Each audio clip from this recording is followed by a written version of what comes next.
చివరి ఆదివారమైన ఆరాధనలో ఉన్నటువంటి మనం ఈరోజు దేవుని వాక్య భాగంలో నుంచి ఒక ప్రాముఖ్యమైనటువంటి పాఠ్యాంశాన్ని నేర్చుకుందాం. ఆ పాఠంలోనికి వెళ్ళే ముందుగా ఇందాక సహోదరులు రాజారాము గారు వాక్య పఠనాన్ని చదివినిపించారు. ఏ వాక్యాన్ని? సమూయేలు మొదటి గ్రంథము 16వ అధ్యాయము 7వ వచనాన్ని సహోదరులు చదివి వినిపించగా మనం అందరము కూడా దాన్ని చూసాం. ఈ చదివించినటువంటి ఈ వాక్య భాగంలో ఉన్నటువంటి సారాంశం ఏంటంటే, అందరికీ తెలుసు, ఈ వాక్యములో దేవుడు ఎవరిని ఎన్నుకున్నాడు? దావీదుని ఎన్నుకున్నాడు.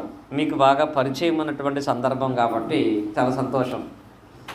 ఈ వాక్య భాగములో దేవుడు యూదులకు రాజుగా ఎన్నుకోవటము అనే పనిని పెట్టుకున్నప్పుడు, దేవుడు యూదులకు రాజుగా ఎన్నుకునే పని విషయంలో ఒక సేవకుడికి ఆ బాధ్యత అప్పగించాడు దేవుడు.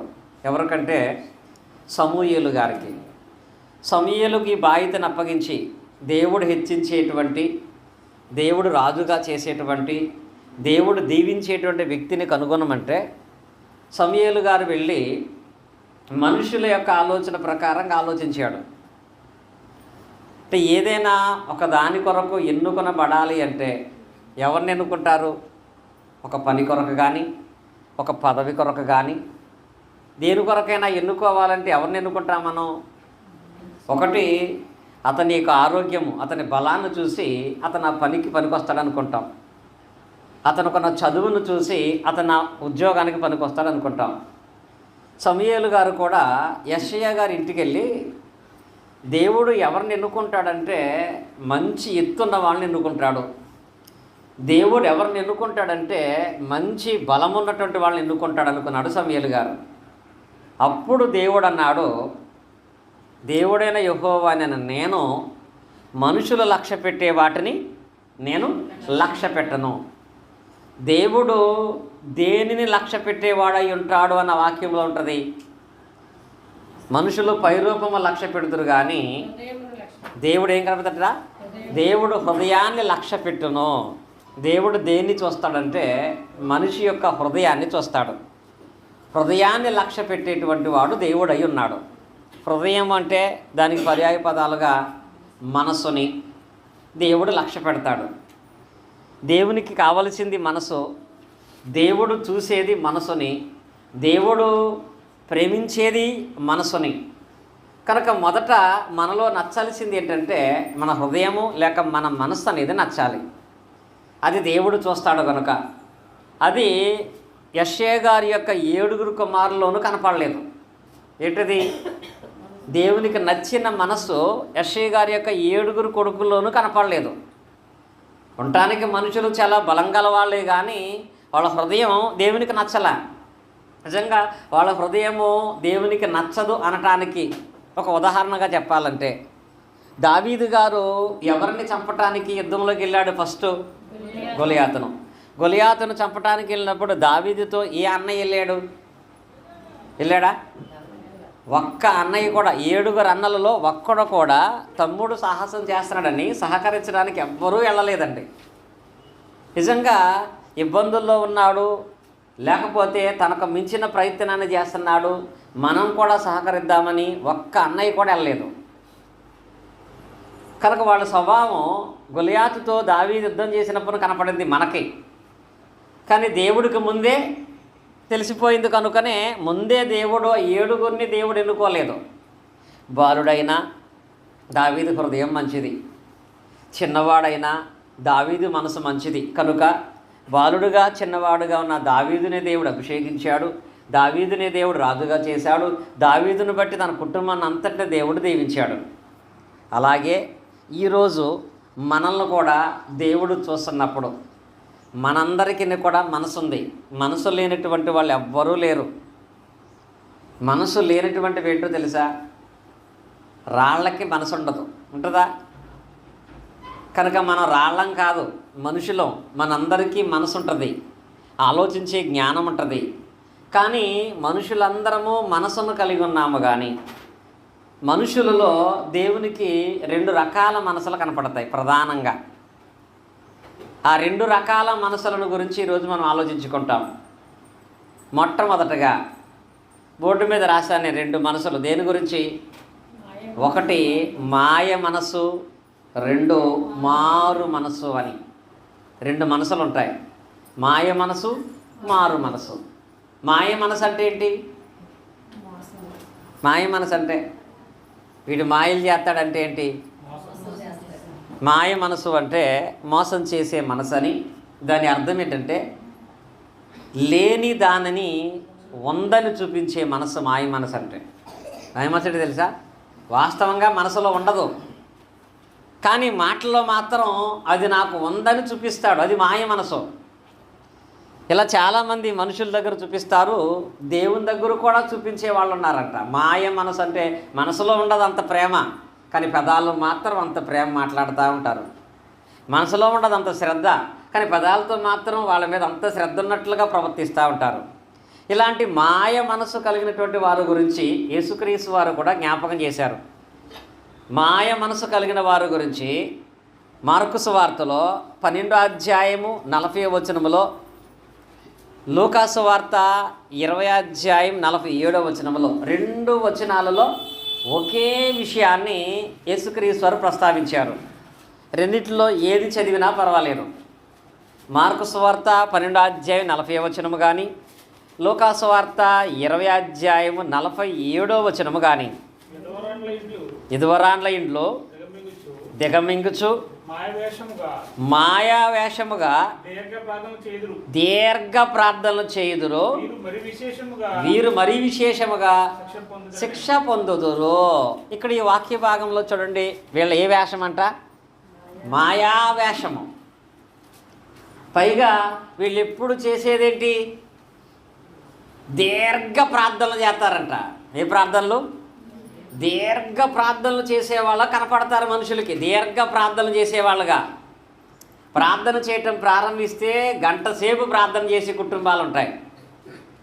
మనుషుల ముందు ఎప్పుడూ కూడా ప్రార్థన చేస్తున్నట్టే కనపడతా ఉంటారు. దీర్ఘ ప్రార్థనలు చేసేవాళ్ళై ఉంటారు, కానీ వారు ఏ వేషం వేసుకున్నారంట?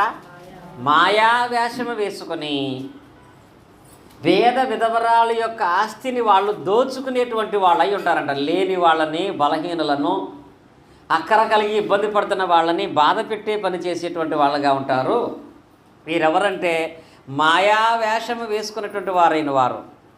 ఇలా మాయా వేషం వేసుకుని ఇరుగు పొరుగు వారిని ప్రేమించకుండా, దేవుని యందు నిజమైనటువంటి భక్తి లేకుండా దీర్ఘ ప్రార్థనలు చేసినంత మాత్రాన దేవుడు వాళ్ళని కాపాడతాడా? అంటున్నాడు, మాయా వేషము వేసుకుని దీర్ఘ ప్రార్థనలు వాళ్ళు చేస్తారు. ఖచ్చితంగా వాళ్ళు ఏమనుభవిస్తారు? శిక్ష అనే దానిని అనుభవిస్తారు అనే మాట అక్కడ రాయబడింది. ఏ విధమైన శిక్ష అనుభవిస్తారు? లోపల లేదు, కానీ ఉందని నటించేటువంటి మాయ మనసు కలిగిన వారుగా ఉంటే, వాళ్ళు ఏ మాయ మనసుతో మనుషుల్ని, ఏ మాయ మనసుతో సేవకుల్ని, చివరికి ఏ మాయ మనసుతో దేవుణ్ణి కూడా మోసం చేద్దామనుకుంటున్నారో, అలా మోసం చేద్దామనుకునే వాళ్ళ గురించి యోబు గ్రంథంలో దేవుడు తెలియపరిచాడు.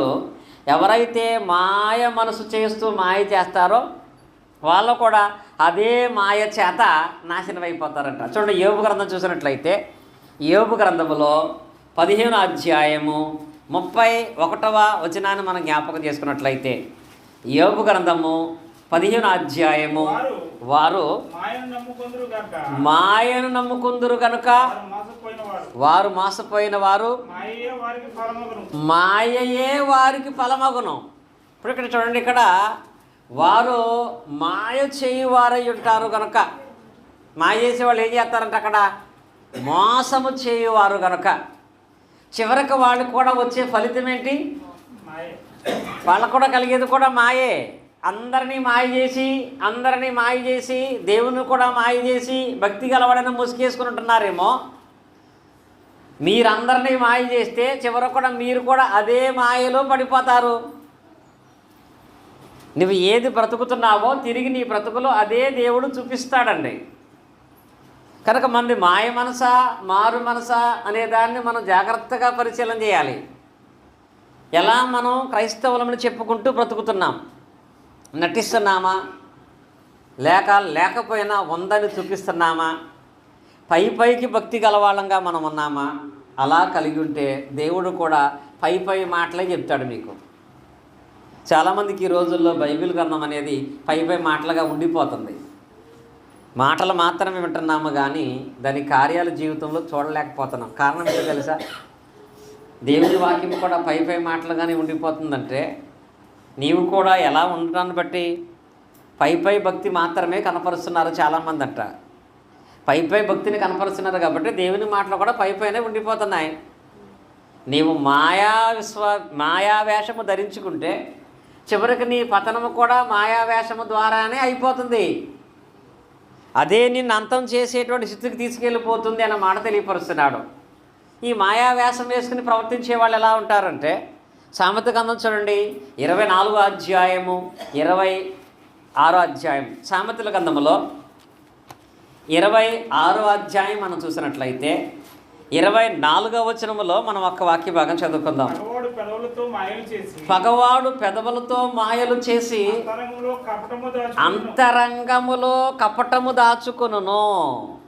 ఇక్కడ ఈ వాక్య భాగములో అంతరంగంలో ఒకటి బయట ఒకటి పెట్టుకునేటువంటి వాడిని ఏమంటాం మనం? పగవాడు అంటాడు ఇక్కడ వాక్య భాగంలో. అంటే పగవాడు పెదవులతో మాయ చేసి, ఎంతసేపు కూడా మాటలు మాత్రమే కనపడతాయి తప్ప క్రియలు అనేవి తన జీవితంలో ఎప్పుడూ కూడా కనపరచినటువంటి వాళ్ళుగా ఉంటే వాళ్ళు మనుషులు కాదు, దేవునికి కూడా పగవాళ్ళే.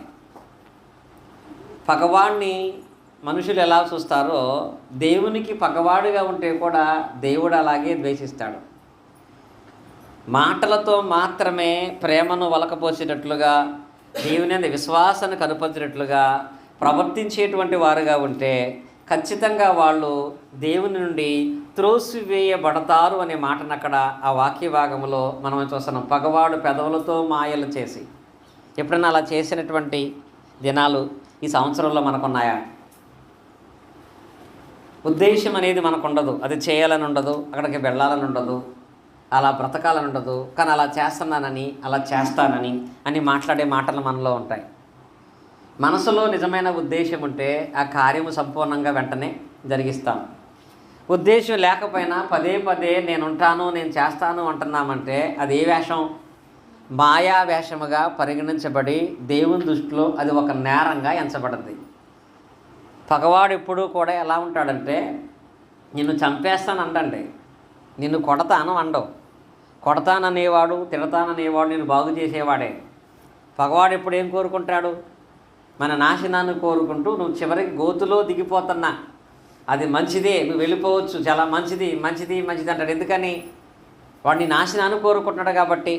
నీవు దాంట్లో పడిపోయిన తర్వాత చూసి నవ్వుతాడు. అలాగే నీవు అలాంటి పెదవులు కలిగిన వాడుగా ఉన్నావేమో, పగవాడు లాంటి గుణం క్రైస్తవుడుగా నీకుందేమో. వాడు పెదవులతో మాయలు చేస్తాడు, అంతరంగంలో కపటాన్ని దాచుకునేవాడుగా ఉంటాడు. కనుక మీరు ఆ విషయంలో జాగ్రత్తగా ఉండమంటాడు. ఈ మాయావేషం అనేది ఎంత ప్రమాదకరంగా ఉంచబడుతుందంటే ఒకసారి పేతురు గారిలో ఈ గుణం కనపడింది. యథార్థంగా ముక్కుసూటిగా ఉంటాను బట్టి కొంచెం కష్టమే అయినా అది మంచిదే. లోపల ఒకటి పెట్టుకుని బయట ఒకటి ప్రవర్తించే వాళ్ళ వలన అందరికీ నష్టమే, చివరికి వాళ్ళకు కూడా నష్టమే. ఏదైనా ఉన్నట్లుగా అడిగే మనసు, ఉన్నట్లుగా తెలుసుకునే మనసు కలిగి ఉండటం అనేది ఎప్పటికైనా మంచిదే. లోపల ఒకటి పెట్టుకుని బయట ఒకటి ప్రవర్తించే వాళ్ళ పరిస్థితిని బట్టి చాలా నష్టాన్ని చూస్తారు ఎవరైనా. ముఖ్యంగా భక్తి విషయంలో నీవు నిజంగా మారు మనసు పొందినవాడుగా ప్రవర్తిస్తే మంచిదే, కానీ మారు మనసు పొందానని చెప్పుకుని మాయావేషం వేసుకుంటే కనుక చాలా ప్రమాదం. పౌలు గారు చాలా విషయాల్లో క్షమించాడు, కానీ మాయావేషం వేసుకుంటే, మాయా మనసు కలిగి ఉంటే అపోస్తుల సైతం కూడా క్షమించలేదు. అంటే ఈ మాయావేషం అనేది ఎలా కనపడుతూ ఉంటుందంటే చూడండి, గలతీలకు రాసిన పత్రికలో ఒక సందర్భాన్ని చదువుకుందాం. గలతీలకు రాసిన పత్రికలకు మనం వెళ్ళినట్లయితే 2వ అధ్యాయంలో, గలతీలకు రాసిన పత్రిక 2వ అధ్యాయం 2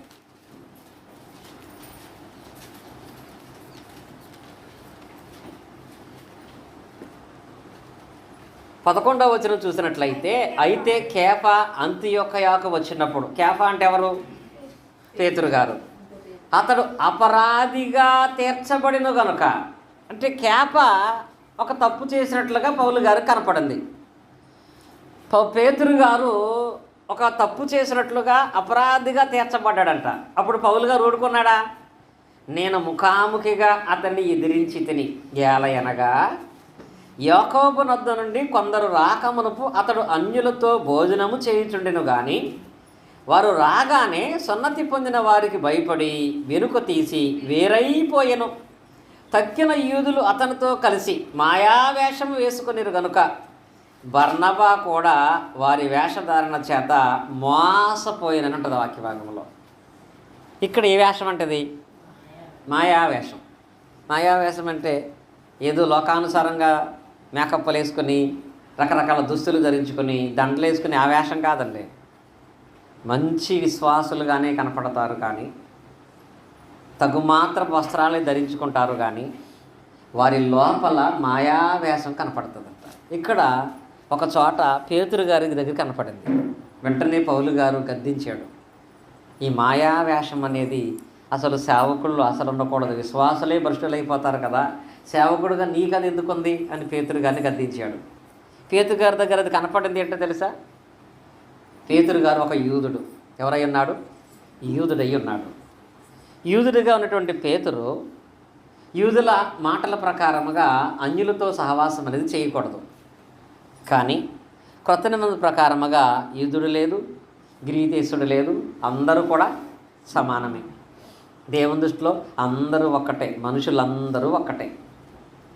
ఈ భావనతో పేతురు గారు వాక్యాన్ని బోధిస్తూ ఒకరోజు ఒక ప్రాంతంలో ఆయన అంజులతో కలిసి బయట వరండీలో భోజనం చేస్తున్నాడంట. పేతురు గారు అంజులతో కలిసి భోజనం చేస్తున్నాడు. వాళ్ళతో కలిసి భోజనం చేస్తున్నాడంటే సమాజానికి ఏం నేర్పిస్తున్నాడు? అందరూ సమానమే, అందరూ ఒక్కటే, మేము యూదులమని మీరు గ్రీకు దేశులని, ఏ విధమైన జాతి మత ప్రాంత భేదాలు లేవు, యేసుక్రీస్తు అందరికీ ప్రభు అయి ఉన్నాడు, దేవుడు అందరికీ దేవుడై ఉన్నాడు, అందరూ కూడా క్రీస్తునందు ఒక్కటే శరీరం అయి ఉన్నామని బోధిస్తా వీళ్ళతో కలిసి భోజనం చేస్తుంటే ఈలోపు అక్కడికి పేతురు గారికి సంబంధించినటువంటి బంధువులు అనగా యూదులు వచ్చారంట. ఎప్పుడైతే వాళ్ళు వచ్చారో తనకు సంబంధించిన యూదులను పేతురు గారు చూడగానే భోజనం చేసేవాడు ఆ ప్లేట్ పట్టుకుని లోపలికి పారిపోయాడట వాళ్ళ మధ్య నుంచి. ఆయన ఎప్పుడైతే వెళ్ళిపోయాడో పేతురు గారితో ఉన్న మరికొంతమంది యూదులు కూడా లోపలికి వెళ్ళిపోయారంట. ఈయన ఎప్పుడు వెళ్ళిపోయాడు? ఈ బర్నబా కూడా వెళ్ళిపోయాడంట. ఎక్కడికి? లోపలికి. బర్నబా ఎందుకు వెళ్ళిపోయాడో తెలియదు పాపం ఆయనకి. ఎందుకు వెళ్ళిపోయాడు ఆయన? పేతురు గారు వెళ్ళిపోయాడు కాబట్టి ఈయన వెళ్ళిపోయాడు తప్ప ఎందుకు వెళ్ళిపోయాడో తెలియదు. కానీ వాళ్ళ దృష్టిలో ఈయన కూడా ఇందులో పడిపోయాడు, మాయావేషంలో. అప్పుడు పౌలు గారు అన్నాడు, నువ్వెందుకు మాయావేషం వేసుకున్నావు? అందరూ సమానమని చెప్పే నీవు కొంతమంది దగ్గర ఎందుకు నిన్ను నువ్వు అలా కనపరచుకుంటున్నావు?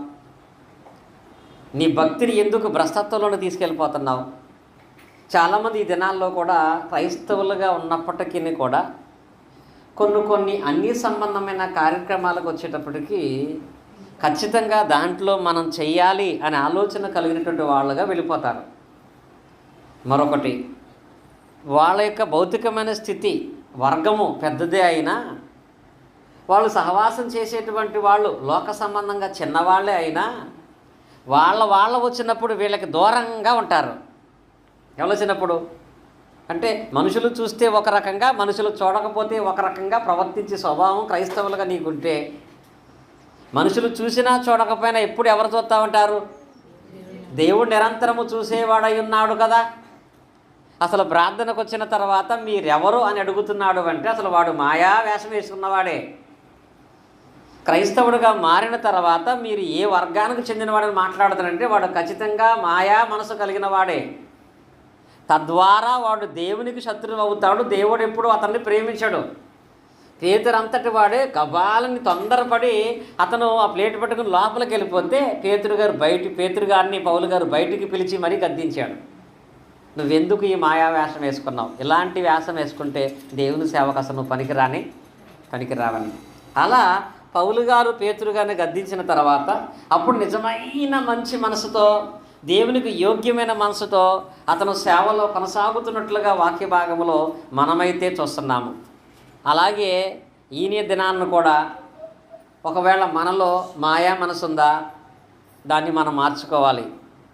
ఒకవేళ మాయా మనసు కలిగిన వాళ్ళు మనతో పాటు ఉన్నారా, వాళ్ళ విషయంలో మనం చాలా జాగ్రత్తగా ఉండాలి. ఎందుకంటే వాడి మనసు ఎలా ఉందో మన మనసును కూడా ఆటోమేటిక్ అలాగ మార్చేస్తూ ఉంటాడు.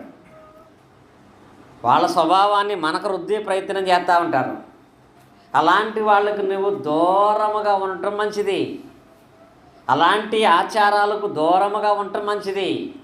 జాగ్రత్త పడమంటాడు. చూడండి, ద్వితీయోపదేశకాండం చూసినట్లయితే ద్వితీయోపదేశకాండంలో 11వ అధ్యాయంలో ఈ మాట ఇశ్రాయేలులకు దేవుడు ముందే జ్ఞాపకం చేశాడు. మీరు అన్యుల మధ్య సహవాసం చేస్తూ ఉంటారు కనుక మీ యొక్క విశ్వాసమును బట్టి దేవుడు మిమ్మల్ని ఆశీర్వదించాలి అంటే మీరు ఎవరితో జాగ్రత్త కలిగిన వారై ఉండాలంటాడు. చూడండి, ద్వితీయోపదేశకాండంలో 11వ అధ్యాయం 16వ వచనాన్ని మనం చదివినట్లయితే, మీ హృదయము మాయలలో చిక్కి త్రోవ విడిచి ఇతర దేవతలను పూజించి వాటికి నమస్కరింపుకున్నట్లుగా మీరు జాగ్రత్త పడండి. ఎందులో చిక్కంట? మాయలలో చిక్కి. మాయ లేదక్కడ, కానీ ఉందని చాలామంది మిమ్మల్ని బలవంతం చేయొచ్చు. కనుక ఒకవేళ నీ హృదయము మాయలలో చిక్కిపోతుందేమో, జాగ్రత్త. మాయలలో చిక్కి అంటే లోక సంబంధమైన ఆచారాలు, లోక సంబంధ పద్ధతులు, దినాలు కొంతమంది తీసుకొచ్చి పెడతా ఉంటారు. ఇవేవి లేఖనానుసారమైనటువంటివేవి కాదు. అలాంటి వాటిలో చిక్కుకొని దేవుని దగ్గర అపరాధులుగా మనం తీర్చబడే ప్రమాదం ఉంటుంది. నిన్న ఒక సేవకుడే చనిపోయాడు. అనేక మంది సేవకులు వీళ్ళ కార్యక్రమాన్ని జరిగించాం.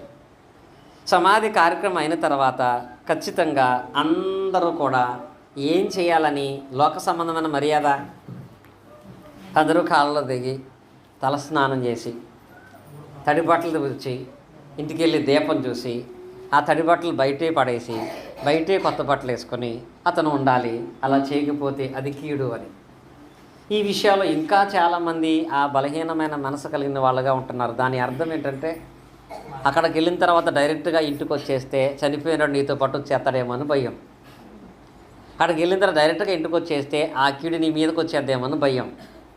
నువ్వు వెళ్ళి ఆ దీపాన్ని చూస్తే దీపం చూసినప్పుడు దెయ్యం పారిపోద్దని ఆలోచన. వాస్తవకముగా ఇవి లేఖనానుసారమైనటువంటి ఆలోచనలు కావు. ఈ బలహీనతలు మన విశ్వాసతను ఏం చేస్తాయంటే భ్రష్టత్వంలో పడేస్తాయి అంటున్నాడు.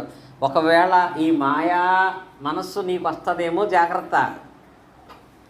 దీన్ని మీరు రానివ్వకండి. నేను ఆ కార్యక్రమానికి వెళ్ళి నేను రాత్రి 11:00, 12:00 స్నానం చేశాను. నేను టైం అయిపోయింది, ప్రేయర్కి వెళ్ళాం. అలాగే అయ్యి ఉంటే రాత్రి మా ఇంటికి ఏమి వచ్చేసి ఉండాలి? సమాధులు ఉన్నాయని మా ఇంటికి వచ్చేయాలి. కనుక నీవు ఏ విధమైన ఆచారాలు ఆచరించేటువంటి వాడుగా దేవుని దగ్గర ఎలా కనపడుతున్నావు ఒకసారి ఆలోచించండి. మనం చేసే పద్ధతులు దేవుని వాక్యానుసారంగా ఉంటున్నాయా, లేక క్రైస్తవులను చెప్పుకుంటూ ఇంకా అన్యుల మాయావేషం మన మేల్లో ఉందా? మాయావేషం కలిగిన వారుగా మనం ఉన్నామా? ఇక్కడ అంటున్నాడు, మీరు ఒకవేళ ఈ విధమైన ఆలోచనలతో మీరు చిక్కుకొని 16 చూడండి, మీ హృదయము మాయలలో చిక్కి. ఎందులో? లోక సమానమైన మాయలలో చిక్కుకుపోద్దేమో. లోక సమానమైన మాయలలో చిక్కిపోతున్నట్లయితే చాలా ప్రమాదకరం. చిక్కి అంటాడు వాక్య భాగంలో. చెప్పకూడదు కానీ మీకు అవసరము కాబట్టి నేను చెప్తున్నాను. రాత్రి ప్రేయర్కి ముందు ఒక ఆయన ఫోన్ చేశాడు. మా దగ్గర ఆరాధన జరిగించాలి, కాకపోతే నేనైతే ఆరాధనకి వెళ్ళట్లేదు, కాబట్టి మీరు ఎవరినన్నా పంపించండి, లేకపోతే వీలుంటే మీరు వెళ్ళి మా దగ్గర రొట్టె దరాసనం ఇచ్చి రండి అన్నాడు. ఓకే, సేవకుడుగా ఆయన రాలేని పరిస్థితుల్లో, అనారోగ్య పరిస్థితుల్లో, ప్రమాదకర పరిస్థితుల్లో ఉంటే వెళ్ళి సహకరించవచ్చు. కానీ ఈయన ఎందుకు రావట్లేదు తెలుసా? మా నాన్నగారు చనిపోయారు కాబట్టి 3వ రోజే ప్రార్థనకి వెళ్ళకూడదని. వేయకూడదంట. 3వ రోజే మన చనిపోయాడు, నేను సమాధి అయింది, ఈరోజు ఆరాధనకి వెళ్ళకూడదు. మనుషులందరూ ఏమనుకుంటారో కనుక నేను ఆరాధనకి వెళ్ళను. అలాంటి వాటి విషయంలో రాత్రి చెప్పాను నేను. ఇంకా దేవుని దగ్గర మీ విశ్వాసం ఏంటి? దేవుని దగ్గర మీ సేవ ఏంటి? దేవుని దగ్గర మీ భక్తి ఏంటి? ఇంట్లో మనం చనిపోయినా దేవుని మందిరానికి రావచ్చు. ఇంట్లో శవాన్ని పెట్టుకుని కూడా దేవుని దగ్గర రావడానికి అభ్యంతరం లేదని బైబిల్ చెప్తుంది. 3వ రోజు రాకూడదు, కార్యక్రమం అయ్యేదాకా రాకూడదు అనేది లోక సంబంధమైనటువంటి మాయ. ఈ మాయ నిన్ను భ్రష్టుని చేసేస్తుంది. నీ విశ్వాసతకు దేవుడు ఫలితం ఇవ్వకుండా చేసేస్తుంది. అందుకే అంటున్నాడు ఇక్కడ గ్రంథకర్తకారుడు, మీరు ఒకవేళ ఎలాంటి మాయల్లో చిక్కుకుపోతున్నారేమో జాగ్రత్త. తెలియకుండానే మీరు ఆ మాయలో పడిపోతున్నారు. తెలియకుండానే ఆ బలహీనమైన కార్యక్రమాలు చేయడానికి మీ మనసు ప్రేరేపిస్తుంది. అలా ప్రేరేపించబడినటువంటి వాళ్ళ స్థితులన్నీ ఏమవుతున్నాయి? వాళ్ళు ఎలా నాశనం అయిపోతున్నారు? మీరు ఏ మాయలో చిక్కుకుంటున్నారో అదే మాయ మిమ్మల్ని పూర్తిగా నాశనానికి తీసుకువెళ్ళిపోతుంది. కనుక ఒకవేళ ఈ రకమైన మాయా మనసు మనలో ఉంటే దాని విషయమే మనం వెంటనే మారు మనసు పొందాలి. ఇలా మాయా మనసు కలిగిన వాళ్ళు వచ్చి నిన్ను ఒకవేళ బలవంతం చేస్తుంటే అలాంటి వాళ్ళ విషయంలో మరీ జాగ్రత్త కలిగినటువంటి వారంగా మనం ఉండాలి. మొహమాటం ఉండాలి. కానీ దేవుని దగ్గర మొహమాటాన్ని కలిగి ఉంటే పూర్తి ఆశీర్వాదాన్ని మనం పోగొట్టుకుంటాం. మొహమాట పడటం వలన ఎన్నో అనర్థాలు మనం తెచ్చుకుంటాం. ఏదైనా ఉన్నదన్నట్లుగా అడిగి ఉన్నదన్నట్లుగా చెప్పి సత్యవంతంగా జీవించినట్లయితేనే దావీదులాగా దేవుడు మనల్ని ఇష్టపడతాడు. లేదు మొహమాటాలతోనూ లోక సంబంధమైన ఆలోచనలతోనూ మనం జీవించిన వాళ్ళమైతే దేవుడు కోరుకునే మనసు మన దగ్గర ఎప్పుడూ కనపడదండి. దేవుడు మాయా మనసును కోరుకోలేదు. ఏం కోరుకున్నాడు ఆయన? మారు మనస్సు అనే దాన్ని దేవుడు కోరుకుంటున్నాడు. చూడండి, అపోస్తలుల కార్యం మనం చూసినట్లయితే 17వ అధ్యాయంలో మనం జ్ఞాపకం చేసుకున్నట్లయితే అపోస్తలుల కార్యాలు 17వ అధ్యాయము 30వ వచనం చూడండి. దేవుడు ఇక్కడ అందరి విషయంలో ఏం కోరుకుంటున్నాడు? ఆ అజ్ఞాన కాలమందు దేవుడు చూచిచున్నట్లుగా ఉండెను. ఇప్పుడైతే అంతటను అందరూ మారు మనసు పొందవలనని మనుషులకు ఆజ్ఞాపించున్నాడు. ఇప్పుడు దేవుడు ఆజ్ఞాపూర్వకంగా తెలియపరిచే మాట ఏంటో తెలుసా? వాక్యము తెలియనప్పుడు, దేవుని మందిరానికి వెళ్ళినప్పుడు, దేవుళ్ళు కాని వాళ్ళని దేవుడను భావించి లోకంలో బ్రతికినప్పుడు దేవుడు చూచిచున్నట్లుగా వదిలేశాడు కాబట్టే నిజ దేవుని మనం తెలుసుకోగలిగాం, బాప్తిసం పొందగలిగాం, ఆరాధన చేయగలుగుతున్నాం. కానీ ఇప్పుడు తెలిసిన తర్వాత ఇప్పుడు ఎలా ఉండాలంటే మనలో మాయా వేషం అనేది పోయి ఏం రావాలి? మారు మనస్సు అనేది రావాలి. మారు మనసు అనేది రావాలని ఆయన కోరుకోవట్లేదు. ఏం చేస్తున్నాడు? ఆజ్ఞాపించుతున్నాడు. అంతటా అందరూ మారు మనసు పొందవలన దేవుడు మనుషులకు ఆజ్ఞాపించుతున్నాడు. మారు మనసు అంటే ఏంటి? మారు మనసు అంటే ఏంటి? మాయా మనసు అంటే మనం తెలిసి చెప్పారు కదా మీరు. మాయా మనసు అంటే మోసం చేసి బ్రతకటం, మోసంగా ప్రవర్తించడం, లేని దాన్ని ఉన్నట్టుగా చూపించే ప్రయత్నం చేయటం, వేషధారణ. మారు మనసు అంటే, మారు మనసు పొందటం అంటే, మారు మనసు అంటే ఉన్నది ఉన్నట్లుగా దేవునికి ఇష్టంగా మనం మార్చుకోవటం. మారు మనసు అంటే మనస్సు మార్చుకోవటం అని దాని అర్థం. మారు మనసు ఏంటంటే మనస్సు మార్చుకోవటం. మీకు అర్థం అవ్వాలంటే ఉదాహరణకి మత్తయి సువార్తలో 21వ అధ్యాయము 29వ వచనంలో మారు మనసు గురించిన అర్థాన్ని అక్కడ మనం గ్రహిస్తాము. మత్తయి సువార్త 21వ అధ్యాయము 29వ వచనం, 21-29. వాడు పూర్ణమని ఉత్తరం ఇచ్చాను కానీ పిమ్మట మనస్సు మార్చుకుని పోయాను. ఇక్కడ ఈ వాక్య భాగంలో ఒక తండ్రి కొడుకు ఏం మార్చుకున్నాడంట? మనసు మార్చుకుని పోయాడంట. మనసు మార్చుకుని పోవటం అంటే, మారు మనసు రావటం అంటే ఏమొచ్చింది ఇక్కడ? ఈయనకి ఏం మారింది? ఇక్కడ ఒక తండ్రికి 2 కొడుకులు ఉన్నారు. ఆయన పెద్ద కొడుకు దగ్గరకు వచ్చి, మన ద్రాక్ష తోటలో పని చేయటానికి నువ్వు వెళ్ళాలి, మన చేలో పని చేసి రమ్మని చెప్పాడు. పెద్దవాడు వెంటనే ఏమన్నాడో తెలుసా? నేను పోను అన్నాడు. ఏమన్నాడు? నేను వెళ్ళను అని మాట్లాడాడు. వెళ్ళే మనసు అడిగి లేదు.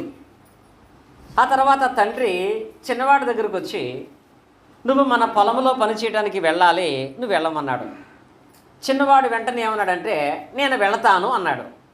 కానీ వెళతానన్నటువంటి చిన్నవాడు వెళ్ళలేదు. పోను, నేను చెయ్యను అన్నటువంటి వాడు వెళ్ళి పొలంలో పనిచేశాడంట. అంటే పెద్దవాడికి ఏం జరిగింది? వెళ్ళను అనుకున్నవాడు వెళ్ళాలి అని తన మనసుని మార్చుకున్నాడు. ఇదే మారు మనసు అంటే. మారు మనసు పొందడం అంటే మనసును మార్చుకోవటం, ఆలోచన మార్చుకోవటం, ఉద్దేశాలు మార్చుకోవటం. కానీ మన జీవితంలో మనం మారామని చెప్పుకుంటున్నాము, కానీ మన ఆలోచనలు ఎంతవరకు మారినాయి, మన పద్ధతులు ఎంతవరకు మారినాయి, మన విశ్వాస జీవితంలో లోక సంబంధమైన దానికి వ్యతిరేకముగా వాక్యానుసారముగా ఎంతవరకు మనం మారినటువంటి వాళ్ళంగా మనం ఉన్నాం. దావీదు వలె ఎందుకు మనం ఆశీర్వాదం పొందలేకపోతున్నామంటే, మారు మనసు నాలో ఉందనుకుంటూ మాయ మనసు కలిగినటువంటి వాళ్ళుగా కొంతమంది ఈ రోజుల్లో ఉంటున్నారు. 2024 చివరి ఆదివారంలో మనం ఉన్నాము కనుక ఈ దినాన ఒకసారి మనం పరీక్షించుకుందాం. నిజంగా నీలో మాయ మనసు ఉందా, మారు మనసు ఉందా? మాయ మనసు, మారు మనసు అనేది దేవుడికి కనపడిపోతుంది. దేవుడు దావీదును చూశాడు, దేవుడు ఎలియాబును కూడా చూశాడు. అదే దేవుడు మనలో కూడా చూస్తున్నాడు. మనలో ఏ మనసు ఉంది? మనం నిజంగా మాయ మనసును విడిచిపెట్టి మారు మనసులోకి వచ్చామా? మారు మనసు అనే ముసుగులో ఇంకా మాయ మనసును కలిగినటువంటి వాళ్ళంగానే జీవించే వాళ్ళగా మనం ఉంటున్నాం అనే దాని గురించి ఖచ్చితంగా ప్రతి ఒక్కరు ఆలోచించే వాళ్ళగా మనం ఉండాలి. అది లేఖనానుసారంగా మీకు నేర్పించాల్సిన బాధ్యత కూడా నాకు ఉంటుంది. ఎంతకాలం వాక్యం విన్నా ఇంకా లోక సంబంధమైన ఆచారాల్లోనూ అన్ని ఆచారాల్లోనూ మనం ఇంకా నడుచుకుంటూనే ఉండిపోతున్నామంటే దేవుని దగ్గర ఆ మేలు ఇప్పుడు పొందగలుగుతాం. దేవుడు మాత్రము మారు మనసు పొందకుండా ఉంటే ఎంతకాలం సహించేవాడుగా ఉంటాడు? పేతురు పత్రికలో తెలియపరుస్తాడు కదా. పేతురు రాసినటువంటి మొదటి పత్రిక మనం చూసినట్లయితే, పేతురు రాసినటువంటి మొదటి పత్రికలోకి మనం వెళ్ళినట్లయితే, పేతురు రాసిన మొదటి పత్రిక 2వ పత్రిక 3వ అధ్యాయము 9వ వచనం చూడండి. కొందరు ఆలస్యమని ఎంచుకున్నట్లు ప్రభు తన వాగ్దానముకు ఆలస్యము చేయవాడు గాడు గాని ఎవడు నశింపును నిశ్చయింపక అందరూ మారు మనసు పొందాలని కోరుచు నీ ఎడల దీర్ఘశాంతము కలిగిన వాడుగా ఉన్నాడు. ఇక్కడ ఆయన అందరూ మారు మనసు పొందాలని కోరుతూ ఏం కలిగి ఉన్నాడంట? దీర్ఘశాంతము కలిగిన వాడుగా ఉన్నాడంట. ఎవరి ఎడల? ఇది ఎంత దేవుడు ఓర్చుకుంటున్నాడో తెలుసా? మనుషులుగా మన మనసులేంటో దేవుడు చూస్తున్నాడు. చూసినా ఇంకా మారు మనసు, మాయ మనసు పోయి మారు మనసు వస్తుంది, మాయ మనసు పోయి మారు మనసు వస్తుంది అని దేవుడు దీర్ఘశాంతం కలిగిన వాడుగా సహిస్తున్నాడు. కానీ ఎంతవరకు ఆయన అలాంటి అవకాశం ఇచ్చేటువంటి వాడుగానే ఉంటాడు? ఆ విషయంలో మనము దేవుని విషయంలో ఎంతవరకు సరిగా మనం ఉండగలుగుతున్నాం అనే విషయాలలో నుంచి, లేఖనాల నుంచి కొన్ని విషయాలు మనము వాక్య ప్రకారంగా నేర్చుకునేటువంటి వాళ్ళంగా మనం ఉన్నాం. ఇందులో ఒకటి, చాలామంది చేసేటువంటి విధానాలు అనేవి మాయావేషాలుగా మారిపోవడం గల కారణాలు ఏంటంటే, పరిశుద్ధ గ్రంథంలో దేవుడిచ్చినటువంటి కొద్దిపాటి అవకాశాన్ని పూర్తి ఆధారంగా చేసుకుని దేవునికి దూరం అయిపోయేటువంటి వాళ్ళగా చాలామంది ఉన్నారు. వాటిలో ఒక సందర్భాన్ని జ్ఞాపకం చేసుకున్నట్లయితే, విగ్రహార్పితమైన దానిని మనం తినొచ్చా తినకూడదా ఇనే దీనిని మన క్రైస్తవులు అనేటువంటి వాళ్ళు ఎలా దాన్ని తీసుకుంటున్నారంటే, ఉదాహరణకి కొరింథీయులకు రాసిన మొదటి పత్రిక 8వ అధ్యాయము 5 నుండి 13 వచనాలు మీరు ఒకసారి చూసినట్లయితే, కొరింథీయులకు రాసినటువంటి మొదటి పత్రిక 8వ అధ్యాయము, మనం అక్కడ ఉన్నటువంటి వాక్య భాగాన్ని నేను చదువుతాను. నీకు ఆ వాక్యములో ఉన్నది అర్థమైన దాని గురించి నేను అడిగినప్పుడు చెప్పండి. 8వ అధ్యాయం 5 నుంచి, దేవతలు అనబడిన వాళ్ళు, ప్రభువులు అనబడిన వాళ్ళు అనేకులు ఉన్నారు. ఆకాశమందైనను భూమి మీదైనను దేవతలు అనబడిన ఉన్నను మనకు ఒక్కడే దేవుడు, ఆయన తండ్రి. ఆయన నుండి సమస్తమును కలిగెను, ఆయన నిమిత్తము మనమున్నాము, మరియు మనకు ప్రభువు ఒక్కడే, ఆయన యేసుక్రీస్తు. ఆయన ద్వారా సమస్తమును కలిగెను, మనం ఆయన ద్వారా కలిగిన వారము. అనబడిన వాళ్ళు ఎంతోమంది ఉన్నారు ప్రపంచంలో. మనుషులు కూడా దేవుళ్ళు అనబడుతున్నారు ఈ ప్రపంచంలో. కానీ మనకైతే ఒక్కడే దేవుడు ఉన్నాడు, ఆయన మన తండ్రి. ఎందుకు ఆయన దేవుడు అయ్యాడో తెలుసా? సమస్త ఆయన చేశాడు. ప్రభువులు అనబడిన వాళ్ళు అనేక మంది ఉన్నారు ప్రపంచంలో. కానీ మనకైతే ఒక్కడే ప్రభు. ఎవరు? యేసుక్రీస్తు. ఆయన ద్వారా మనమందరము కలిగిన వారము. మరి ఈ విశ్వాసం కలిగినటువంటి మీరు 7వ వచనంలో చూడండి, అయితే అందరి యందు ఈ జ్ఞానం లేదు. ఏ జ్ఞానం? మనకు దేవుడు ఒక్కడే, ప్రభువు ఒక్కడే అనే విషయంలో సంపూర్ణమైన అవగాహన కలిగిన వారుగా లేరు. కొందరు ఇది వరకు విగ్రహము కల్పించిన వారు గనుక తాము భుజించు పదార్థములు విగ్రహములకు బలి ఇవ్వబడినవని ఎంచి భుజించెదరు. ఇందువలన వారి మనస్సాక్షి బలహీనమైనదై అపవిత్రమగుచున్నది. భోజనమును బట్టి దేవుని ఎదుట మనం మెప్పు పొందము. ఈ వచనం మెయిన్ అందరికీ. ఏంటది? తినకపోయినందున మనకు తక్కువ కాలేదు, తినినందున మనకు ఎక్కువ కాలేదు. అంటే ఇప్పుడు దీన్ని బట్టి మన అందరికి అర్థమయ్యేదేంటి? తిన్నా పర్వాలేదు, తినకపోయినా పర్వాలేదు. కాబట్టి తిన్నా ఏమవ్వదు, తినకపోయినా ఏమవ్వదు. కాబట్టి దానిని తినేసినా పర్వాలేదు అని ఆలోచన అనేదాన్ని మన మనసులో పెట్టుకుంటున్నాం. కానీ అక్కడ వాక్య భాగంలో ఉన్నటువంటి సారాంశం ఏంటి? అయినను మీకు కలిగిన ఈ స్వతంత్రము బలహీనులకు అభ్యంతరము కలుగునట్టు చూసుకునడి. ఎలయనగా జ్ఞానము కలిగిన నీవు విగ్రహముల యందు భోజన పంక్తిని కూర్చుండగా ఒకడు చూచిన ఎడల బలహీనమైన మనస్సాక్షి గల అతడు విగ్రహమును బలిపడిన పదార్థమును తింటకు ధైర్యము తెచ్చుకును కదా. అందువలన ఎవరి కొరకు క్రీస్తు చనిపోయానో ఆ బలహీన ఆని సహోదరుడు నీ జ్ఞానాన్ని బట్టి నశించును గనుక. అంటే తిన్నా తినకపోయినా పర్వాలేదు, కానీ తినే విషయంలో కారణాలు, మానే విషయంలో కారణాలు 2 ఉండాలి. ఒకటి, నీవు ఎక్కడికన్నా వెళ్ళి వారు పెట్టిన పదార్థాలు తింటున్నావంటే అక్కడ నువ్వు తినే ఉద్దేశం ఏమై ఉండాలి? నేను వీళ్ళతో ఈ భోజన పంక్తిని కూర్చొని భోజనం చేయటాన్ని బట్టి వాళ్ళు దేవుని యొద్దకు రావటానికి అవకాశం ఉంటుంది, వాళ్ళు మారుమనసు పొందడానికి అవకాశం ఉంటుంది. కనుక వాళ్ళని క్రీస్తులో చేర్చడం కొరకు, వాళ్ళు మారుమనసు పొందుతారనే ప్రయత్నంలో వాళ్ళతో కలిసి ప్రార్థన చేసుకుని దీన్ని తింటున్నాను అని నువ్వు దాన్ని తినొచ్చు. ఒక బలహీనమైన వ్యక్తిని రక్షించడం కొరకు, కాపాడటం కొరకు నువ్వు వెళ్ళి ఆ సందర్భాన్ని బట్టి దేవుని దగ్గర నువ్వు దాన్ని తినొచ్చు. ఇది నువ్వు తినినా తినకపోయినా పర్వాలేదన్న దాంట్లో తినటం వల్ల నీకు వచ్చేదేమీ లేదు. కానీ బలహీనమైన వ్యక్తిని నువ్వు కాపాడటం కొరకు నువ్వు దాన్ని తినొచ్చు. రెండవది, ఒక బలహీనమైనటువంటి విశ్వాసిగా ఉన్నవాడు నువ్వు చేసి ఆ పనిని బట్టి వాడు ఒకవేళ దాంట్లో బలహీనుడు అయిపోతాడేమో కనుక నువ్వు దాన్ని తినటం మానేయాలని చెప్పాడు. మరి ఇప్పుడు నిజంగా మనం తినేటప్పుడు ఇలాంటి పని చేయటం కొరకే తింటున్నామా? ఒక ఆయన ఉన్నాడు, బాప్తిసం పొందాడు, కానీ ఎప్పుడు ఏ గుడికాడ భోజనాలు పెట్టినా ఇరుక్కుని వెళ్ళిపోతాడు. ఓన్లీ భోజనం కొరకే వెళ్ళిపోతూ ఉంటాడు. ఈయనకు నచ్చిన వాక్యం ఏంటో తెలుసా? తిన్నా పర్లేదు, తినపోయినా పర్లేదు, కాబట్టి రోజు వెళ్ళిపోయి ఎక్కడో చోట భోజనం చేసి వచ్చేస్తాను నేను. కానీ నువ్వు తినటం అనేది, తినకపోవటం అనేది కారణం ఏమై ఉండాలి? ఒక బలహీనుడు మారుమనసు పొందాలనుకుంటే దాన్ని తిను. ఒక బలహీనుడు నీ వల్ల బలహీనుడు అయిపోతాడు అనుకుంటే దాన్ని తినవద్దు. ఇది పౌలు గారు కొరింథీలో ఉన్నటువంటి వాళ్ళకు చెప్పినటువంటి మాట. కానీ పూర్తి సారాంశాన్ని గ్రహించిన వాళ్ళుగా, నేను తినటమే నాకు ముఖ్యము కనుక, భోజనం తినటానికి నాకు ఇష్టము కనుక నేను వెళ్ళి భోజనం చేస్తాను అంటే మనది మాయా వేషం అయి ఉంటుంది. ఒకే ఒక సందర్భాన్ని బట్టి అక్కడ పౌలు గారు కొరింథీకి తెలియపరిచాడు. కానీ ఈ సందర్భాన్ని అందరూ కూడా అవకాశంగా చేసుకొని, అందరికంటే ముందు మేమే వెళ్ళిపోవాలని, అన్నిటికంటే ముందు మేమే తినేయాలని ఈ వాక్యాన్ని అపార్థం చేసుకుని వాళ్ళందరూ వెళ్ళిపోతుంటే అప్పుడు పౌలు గారు అప్పుడు అపోజినటువంటి పేతురు గారు ఏమన్నాడో తెలుసా?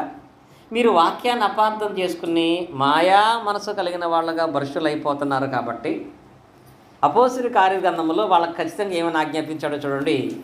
అపోస్తుల కార్యముల గ్రంథములో అపోస్తుల కార్యాలు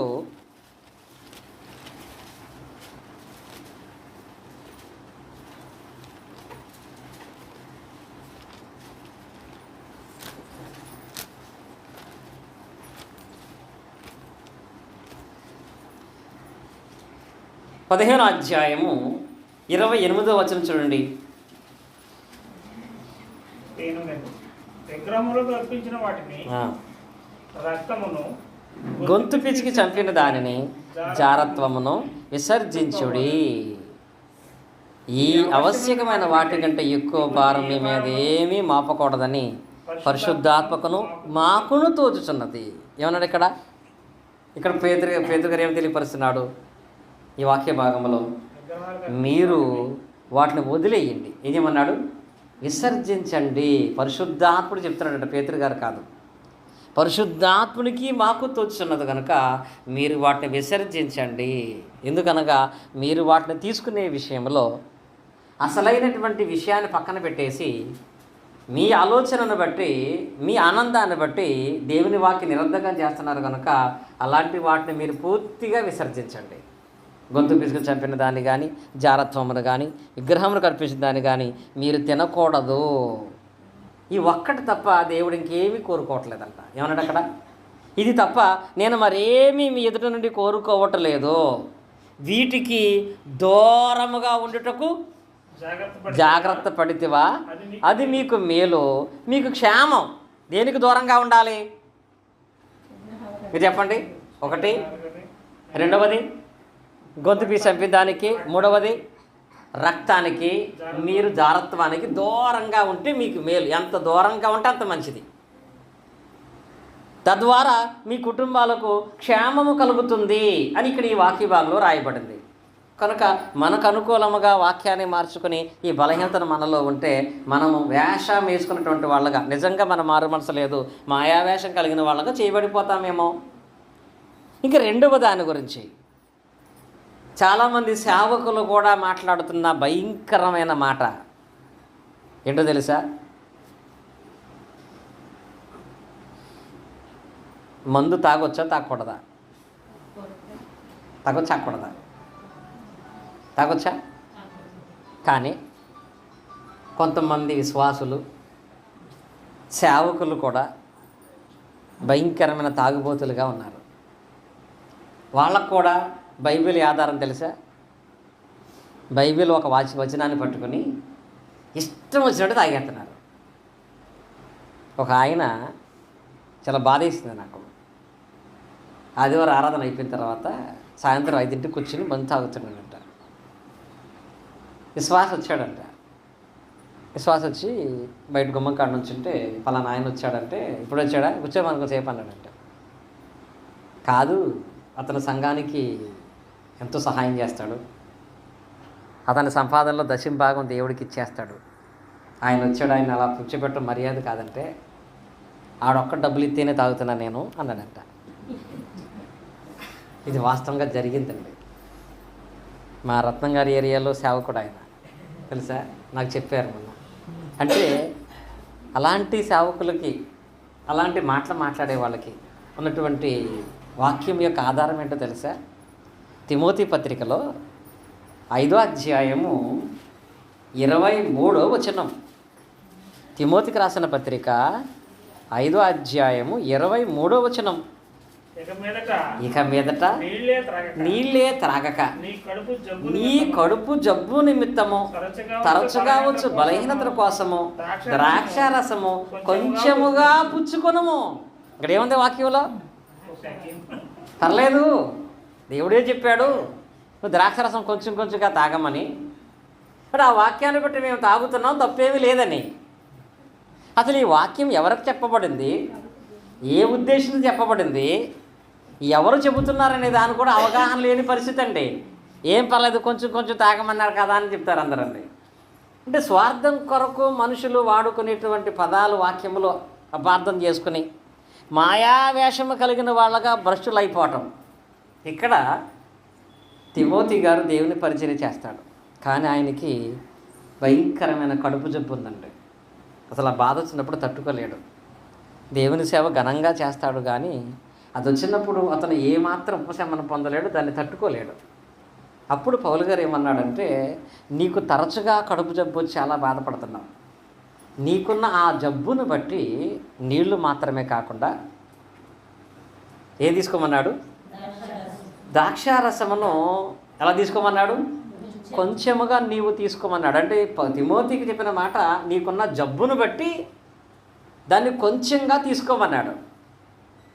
ఇది ఆయనకి చెప్పాడు, అందరినీ తీసుకోమన్నాడా? ఇది ఆసరాగా చేసుకుని కొంచెం కాదు, ఫుల్గా తీసేసుకుంటున్నారు. ఇంకా సేవకులే అలా ఉంటే విశ్వాసుల పరిస్థితి ఏంటి?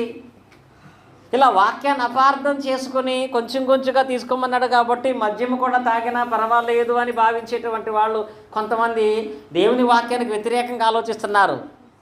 విగ్రహార్పితమైన దాంట్లోనేమో తిన్నా తినకపోయినా పర్లేదు కాబట్టి తినేద్దాం, ఆ వాక్యం వాళ్ళకి. తాగుబోతులకేమో కొంచెం కొంచెంగా తాగమన్నాడు కాబట్టి తాగేద్దాం, వాళ్ళ వాక్యం ఇది.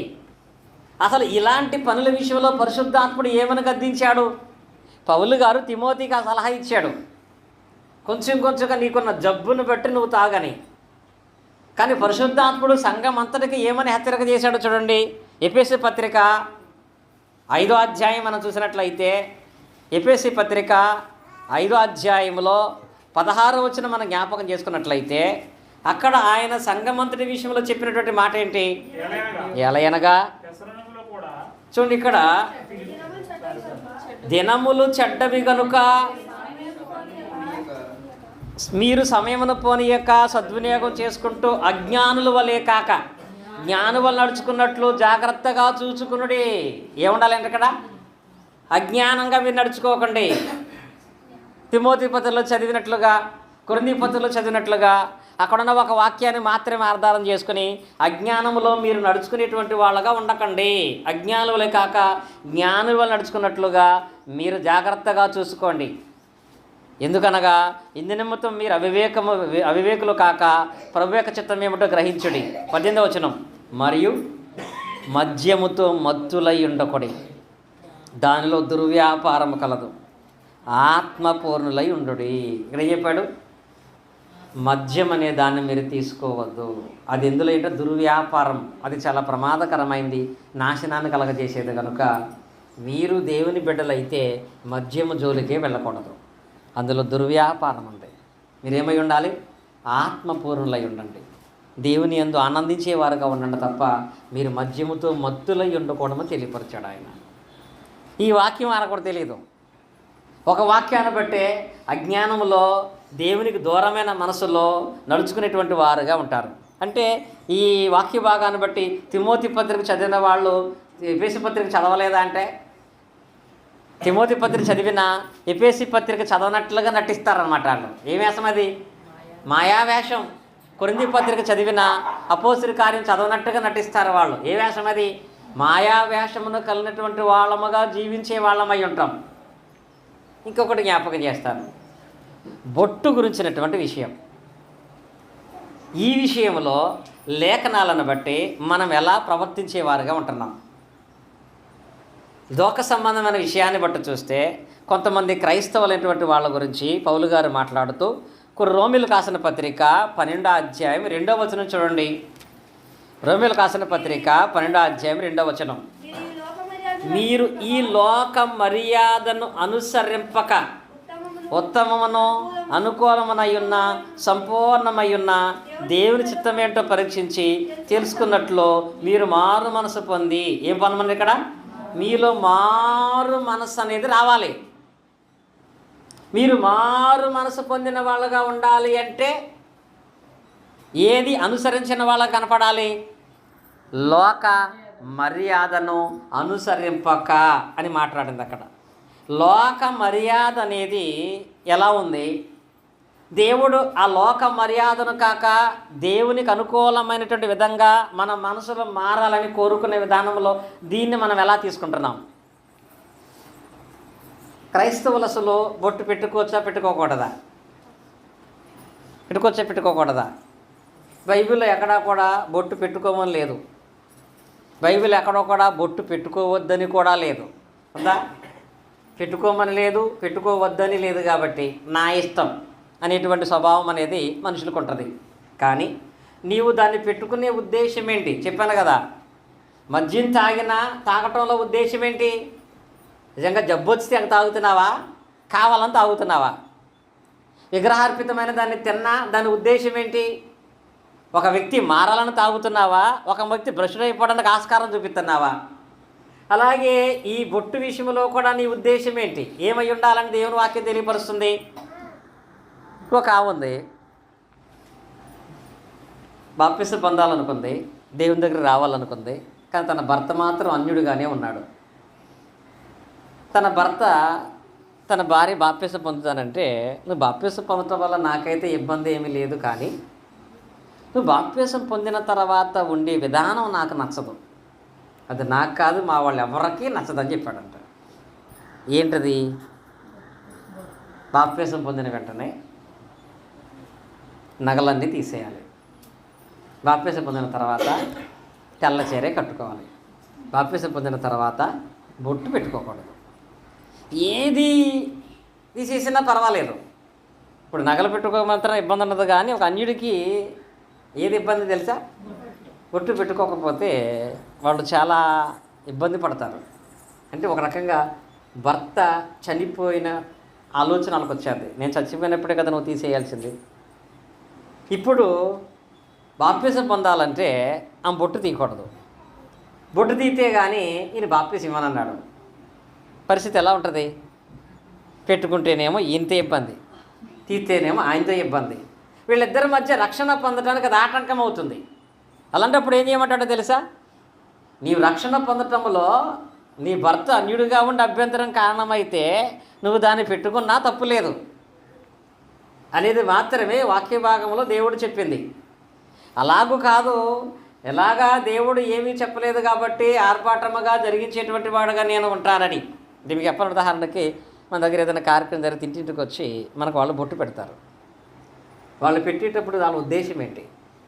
పెట్టించేటప్పుడు మన ఉద్దేశం ఏంటి? వాళ్ళు మారాలని మనం పెట్టుకుంటున్నామా? మనల్ని మార్చాలని వాళ్ళు పెడుతున్నారా? ఏం జరిగిస్తున్నాం? ఒక క్రైస్తవులుగా మనం ఏం చేసేటువంటి వాళ్ళగా ఉంటున్నాం? మన ఉద్దేశాలు దేవుని దగ్గర ఎలా ఉంటున్నాయి? ఇక్కడికి వచ్చేటప్పటికి ఏముందలే, అది లోక మర్యాద. ఏ మర్యాద? లోక మర్యాద. ఇంటికి వచ్చి మరీ పెడతానంటే కాదంటావా అని అంటారు. కానీ అదేంటంట? లోక మర్యాద. నీ ఇంట్లోకి వచ్చి నీ మెడలో 10 కాసులు గొలుసు పట్టుకుపోతానంటే ఊరుకుంటావా? ఇంటికి వచ్చి లాక్కెళ్తుంటే మరీ ఊరుకుంటాను, ఏమని చేస్తానంటారా? కనుక నీ మనస్సులో మాయను కలగ చేసే విషయాలు ఉంటాయి. ఈ విషయాలలో మనం ఏం పర్వాలేదులే, ఏది చేస్తే ఏముందలే, అంతా చేసాం, ఇది ఒకటి చేస్తే ఏముంది అనుకుంటారు. కానీ అలాంటి విషయాలు ఆయన ఏమంటున్నాడు? నీవు లోక మర్యాదను అనుసరించక మారు మనసు పొంది రూపాంతరం పొందు. ఒకవేళ ఇప్పటి వరకు దాన్ని జరిగించినటువంటి వాళ్ళగా ఉంటే, నీకున్న ఉద్దేశాలను బట్టి లేఖనానుసరమైన మారు మనసు కలిగినటువంటి వాళ్ళగా మీరుంటే, దావీదులాగా మీతో పాటు మీ మనసు కూడా దేవునికి నచ్చుతుంది. లేదు, లోక సంబంధమైన విధానంలో ఇంకా మనము లోక మర్యాదను అనుసరించుకుంటూనే ఉండిపోతామనుకుంటే దేవునికి దూరం అయిపోయి ఆయన దీర్ఘశాంతాన్ని ఇంకా పరీక్షించేటువంటి వాళ్ళంగా మనం ఉండే ప్రమాదం ఉంటుంది. 3 విషయాలు చెప్పాను. ఒకటి బొట్టు గురించి, 2 విగ్రహార్పితం గురించి, 3వది ద్రాక్షారసముల గురించి, ఇంకొకటి ఉత్సవ సంబంధమైన దాని గురించి చివరిగా చెప్పి ముగిస్తాను. ఇంకా అదేమిటంటే, కీర్తన గ్రంథములో దేవుడు దావీదు గారి ద్వారా చెప్పిన మాట పిల్లలకు కూడా వచ్చిన వాక్యం అది. కీర్తన గ్రంథం 1:1 వచనం ఏంటి? దుష్టులు ఆలోచిస్తున్నారు ఒక పాపుల మార్గములు నిలవక అపాసులు కూర్చుండక అనే మాట రాయబడింది. అంటే ఈ వాక్య భాగాన్ని బట్టి ఏ గ్రూపులో మనం ఉండకూడదు? దుష్టుల యొక్క ఆలోచనలో నీ ఆలోచన కలవకూడదు. పాపులంటే ఎవరు? పాపులంటే ఎవరు? పాపం చేసిన వాళ్ళు. పాపం అంటే ఏంటి? ఆజ్ఞాధికరమే పాపము. దేవునికి వాక్యానికి వ్యతిరేకంగా ఏ కార్యక్రమం జరిగించబడుతూ ఉన్నా ఆ దారిలో, ఆ గ్రూపులో మనం ఉండొచ్చా, ఉండకూడదా? ఆ వాక్యం ఏముంది? పాపుల మార్గములో నిలువక అంటాడు అక్కడ. యెహోవా ధర్మశాస్త్రం దాని దివారాత్రులు దాన్ని ధ్యానించేవాడై ఉండాలి. నిరంతరము వాక్యము ధ్యానించుకుంటూ, నిరంతరము వాక్యాన్ని నేర్చుకుంటూ మనం ఉన్నా ఆ గ్రూపులో, ఆ సమూహంలో మనం నిలబడినటువంటి వాళ్ళం అయి ఉంటే మనలో దేవునికి ఏం కనపడది? మాయా వేషమే, పాపమే కనపడేదిగా ఉంటుందండి. క్రైస్తవులం అంటే రాబో సంవత్సరం నుంచి అయినా మన పరిశుద్ధతను మనం కాపాడుకుందాం. ఎంత పరిశుద్ధమైన జీవితాన్ని దేవుడు మనకిచ్చాడు. దాన్ని చిన్న చిన్న వాటి కొరకు దాన్ని మనము పాడు చేసే పని చేయకూడదు. బాప్తీసం తీసుకున్నామంటే మనం ఏం చేసామో తెలుసా? బాప్తీసం మనం తీసుకున్నామంటే గలతీ పత్రిక 3:27 ఉంటుంది. మనము గలతీ పత్రిక 3:27 చూడండి. గలతీ రాసిన పత్రిక 3:27 క్రీస్తులోనికి బాప్తీసం మీరందరూ క్రీస్తును ధరించుకున్నారు. అంటే బాప్తిసం పొందావంటే నీ మీద ఎవరిని కప్పుకున్నావు? ఎవరిని? క్రీస్తుని నీవు ధరించుకున్న. బాప్తిసం పొందావంటే నువ్వు క్రీస్తుని కప్పుకున్నావు. నీ మీద క్రీస్తు కప్పబడి ఉన్నాడు, నీవు క్రీస్తులో ఉన్నావు. ఇప్పుడు క్రీస్తును నీ మీద కప్పుకున్నప్పుడు, నీ మీద క్రీస్తు ఉన్నప్పుడు, నీ మీద లోక సంబంధమైన ఆచారాలు జరుగుతుంటే అవి ఎవరి మీద జరిగించినట్టు? ఎవరు జరిగించినట్టు? ఇప్పుడు మా రాజారామ గారికి ఒక తెల్ల చొక్కా ఇచ్చాను నేను. ఎవరి చొక్కా? ఎవరిది? నా తెల్ల చొక్కా ఆయనకి ఇచ్చాను. ఆయన దారంటే వెళుతుంటే ఎవరు గులామో లేకపోతే రంగు నీళ్ళు లేకపోతే బులుగు నీళ్ళు అందరి మీద చల్లుకుంటూ ఆయన మీద కూడా చల్లటానికి వచ్చారు. వెంటనే ఆయన ఏమంటాడు? చల్లిందంటాడా? ఏమంటాడు? నా మీద అయ్యొద్దు. ఎందుకో తెలుసా? ఈ చొక్కా నాది కాదు. ఎవరిది కాదు? ఈ చొక్కా నాది కాదు. మరి క్రీస్తునందు బాప్తిసం పొందిన తర్వాత ఇలాంటి కార్యక్రమాలు జరిగించబడుతున్నప్పుడు నీవు కూడా ఏమనాలి తెలుసా? నేను బాప్తిసం పొందాను, నేను క్రైస్తవుడిని, దీని మీద ఇలాంటివి చేయకూడదు. పర్వాలేదని మనమే వెళ్ళి చేసుకుంటున్నామంటే ఏం చేతన పట్టుకెళ్ళి క్రీస్తునే నీవు ఆ పాప సమానమైన దాంట్లో కలిపేసేటువంటి అపరాధం ఉంటుంది. బాప్తిసం పొందడం అంటే ఒక పరిశుద్ధమైన జీవితం, శ్రేష్టమైన జీవితం.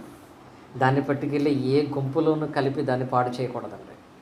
నువ్వు పాడవట్లా, ఎవరిని అపవిత్రం చేస్తున్నావు? క్రీస్తుని అపవిత్రపరిచే స్వభావం ఉంటుంది. పౌలు గారేమో మీరు బాప్తిసం పొందినప్పుడు బాప్తిసం ద్వారా మీరు క్రీస్తును ధరించుకున్నారంటాడు ఎఫెసీ సంఘం, గలతీ సంఘానికి. కొరింథీ సంఘంతో ఏమంటాడో తెలుసా? మీరు దేవుని ఆలయమై ఉన్నారని ఎరుగారా అంటాడు ఇక్కడ. ఎవరంట? మనం ఎవరు? దేవుని ఆలయం. మన లోపల దేవుడు ఉంటాడు. మన లోపల దేవుడు ఉన్నప్పుడు ఆ దేవుని పట్టుకెళ్ళి ఎక్కడ పెడతానా నువ్వు? నీవు ఎక్కడ ఉన్నా నీతో పాటు దేవుని నివాసం ఉంటున్నట్లే. కనుక నీవు దేవుని ఆలయమై ఉన్నావు కనుక అంటాడు. ఎవడైనా దేవుని ఆలయం పాడు చేస్తే, ఏం చేస్తే? దేవుని ఆలయాన్ని పాడు చేస్తే. ప్రార్థనా మందిరంలోనికే కుక్కొస్తేనే మీకు ఎంత కోపం వచ్చేది? రాదా? మందిరంలోని కుక్కొస్తేనే చాలా కోపడతారు కదా మీరు. బురద కాళ్ళతో వస్తేనే చాలా మీరు అసహించుకుంటారు కదా. మరి దేహం దేవుని ఆలయం, దీంట్లోకి ఏం వెళ్తుంది? దీని మీదకి ఏమొస్తుంది? ఈ దేహం ఎక్కడికి వెళ్తుంది? దేవుని ఆలయాన్ని పట్టుకెళ్ళి దెయ్యాల గుంపులో కలుపుతున్నామంటే మరి దేవుడు దాన్ని అంగీకరించేటువంటి వాడుగానే ఉంటాడా? బాప్తిసం పొందావంటే నీవు క్రీస్తుని కప్పుకున్నావు. బాప్తిసం పొందామంటే నీ దేహము దేవునికి ఆలయంగా ఉంది. కొరింథీ రాసిన మొదటి పత్రిక 6:19 చూడండి. కొరింథీ రాసిన మొదటి పత్రిక 6:19 6:19 అక్కడేం రాయబడింది? మీ దేహము దేవుని వల్ల మీకు అనుగ్రహింపబడి మీలోనున్న పరిశుద్ధాత్మకు ఆలయమై ఉందని మీరు ఎరుగరా? అర్థమైందా? మీ దేహములో ఎంత పరిశుద్ధమైనటువంటి వాళ్ళు ఉంటారో తెలుసా?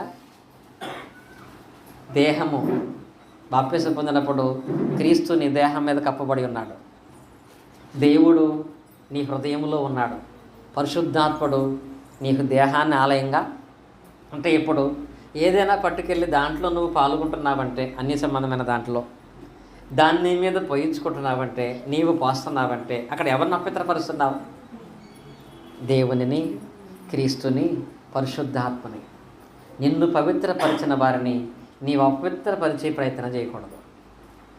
ఇలాంటి క్రియలు జరిగించేటువంటి వాళ్ళగా ఒకవేళ ఎవరైనా ఉంటే ఆయన చెప్తున్నాడు, మీరు మారు మనసును పొంది రూపాంతరము చెందండి. అందుకే దేవుడు ఈ సంవత్సర చివరి ఆదివారం కూడా దేవుడు మనకిచ్చాడు.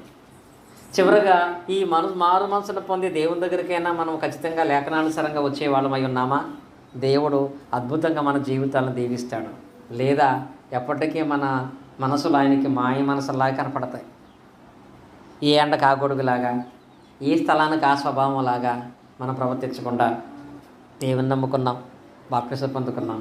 ఆ పరిశుద్ధత ప్రతి స్థలములో కూడా మనం కాపాడుకుంటూ జీవిస్తే మన హృదయం దేవుని దగ్గర మారు మనసు పొందిన హృదయంలా ఉంటుంది. ఇలా చిన్న చిన్న కారణాలను బట్టి ఇప్పటి వరకు మన మనసులు మలినమైపోయి ఉండొచ్చు. ఇలాంటి మాయ మనసులు మనలో వచ్చేసి ఉండొచ్చు. కానీ దేవుడు ఎందుకు ఈ వాక్యాలు మనతో మాట్లాడుతున్నాడంటే ఇప్పటికైనా నువ్వు మారు మనసు పొందుతావని. లోకస్వాత 15వ అధ్యాయంలో తప్పేను కుమారుడు అన్నాడు. ఏం పొందాడు? దేవునికి వ్యతిరేకంగా ఎన్నో పనులు చేసి చేసి చేసి చివరికి అతను నేను మారతాను, నేను మారు మనసు పొందాను అని ఆయన దగ్గరకు వచ్చినప్పుడు ఎలా ప్రేమించాడు ఆయన. సంవత్సర చివరిదాకా దేవుడు అదే ఆలోచన మనలో కలిగి ఉన్నాడు. ఇంకా ఆ మనసును, ఆ ఆలోచన మార్చుకొని మాయ మనసు కాక మారు మనసు కలిగి మనం ఉండాలని కోరుకుంటున్నాడు. అది గనక మనం చేయగలిగామా? అంత తప్పు చేసి నా కొడుకు నా తండ్రి ఎలా ప్రేమించాడు.